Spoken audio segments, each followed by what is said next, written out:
ngjarje pa precedent ndodhi të shtunën mbrëma gjatë spektaklit më të famshëm në Shqipëri, kur konkurrenti Joz Marko e goditi me shoplak Gjestin pak para se të largohej nga shtëpia më e famshme, ku e eliminua në gjysmëfinale. Ky veprim shkaktoi reagime të menjëhershme jo vetëm në Kosovë dhe Shqipëri, por edhe në mediat ndërkombëtare të showbizit. Shumica e komentuesve i kanë dalë në mbështetje Gjestit, duke cilësuar goditjen si një akt të papranueshëm dhe të ulët nga ana e Jozit. Megjithatë nuk kanë munguar as reagimet e ashpra kundër Gjestit, përfshirë dhe ofendime të rënda.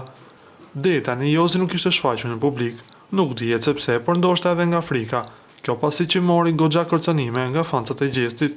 Së fundmi është publikuar një video të tij në rrjetet sociale teksa shfaqet në një lokal i rrethuar me plot shok. Nuk dihet saktë nëse video është bërë tani apo është një video e vjetër, por vlen të theksohet se Jozi që nga rrethuar me plot shok dhe miq. Pas incidentit dhe deklaratës së dhënë në komisariat, Jozi ka marrë një vendim që nuk e kaluar pa u vënë re nga ndjekësit. Ai fshiu çdo postim në Instagram ku shfaqej me Gjestin, duke treguar se tensionet mes tyre janë ende të pranishme, edhe jashtë shtëpisë së famshme. Gjithashtu ai e ka hequr Gjestin edhe nga lista e ndjekësve të tij. Jozi duket se nuk ka ndërmend të lërë pas situatën dhe ka zgjedhur ta shkëputësh çdo lidhje me Gjestin, edhe në rrjetet e tij sociale. Ju lutem klikoni tek butoni subscribe për të marrë të rejat më të fundit nga showbizi shqiptar.